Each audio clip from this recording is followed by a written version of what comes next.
আসসালামু আলাইকুম। সম্মানিত মালয়েশিয়ান প্রবাসী ভাইরা, কেমন আছেন সবাই? আশা করি অনেক ভালো আছেন। তো আমি আজকে একটি নতুন ভিডিও নিয়ে আপনাদের মাঝে হাজির হলাম।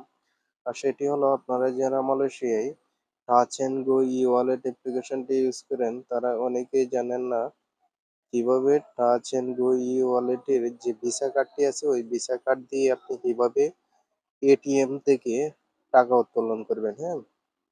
তো আশা করি আজকের ভিডিওটি যদি আপনি ফুল দেখেন তাহলে খুব সহজেই আপনি পিএনজি ই-ওয়ালেট যে ভিসা কার্ডটি আছে, এই ভিসা কার্ডের মাধ্যমে আপনি যেকোনো এটিএম থেকে টাকা খুব সহজেই তুলতে পারবেন, ঠিক আছে?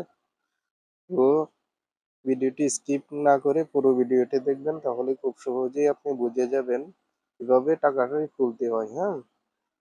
তো আমি আজকে আপনাদেরকে শেখাবো আরএসবি ব্যাংকের মাধ্যমে কিভাবে টিএনজি ই-ওয়ালেট ভিসা কার্ড দিয়ে টাকা তুলতে হয়, হ্যাঁ?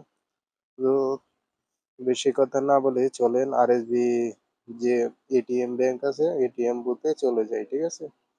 তো সাথেই থাকবেন, আমি আপনাদেরকে এটিএম বুথে নিয়ে যাচ্ছি। ওখান থেকে আপনাদেরকে দেখাবো কিভাবে খুব সহজে আপনি টাকাটা তুলতে পারবেন, ঠিক আছে?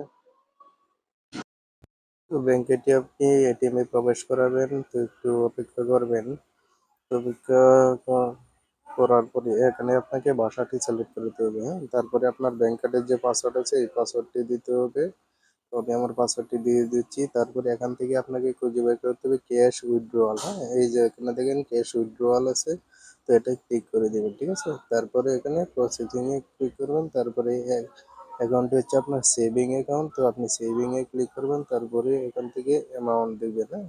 তো আপনি যত টাকা তুলতে চাচ্ছেন তার অ্যামাউন্টটি দিবেন। আমি ৩০০ টাকা তুলবো, সেহেতু ৩০০ দিয়ে ক্রেশিপ কারেক্টে ক্লিক করে দিলাম, ঠিক আছে? তো আবার এখানে ক্রেশিপ ইএস এ ক্লিক করবেন, হ্যাঁ?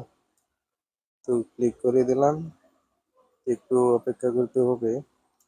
তো আপনার টাকাটি কিন্তু এভাবেই বের হয়ে আসবে, ঠিক আছে? সব প্রসেসিং শেষ, এই যে ব্যাংক কার্ডটি দিয়ে দিছে, এখন আপনার টাকাটি বের হয়ে আসবে। এই যে দেখেন আমার ৩০০ টাকা এখানে বের হয়ে এসেছে, ঠিক আছে? তো এভাবেই তুলতে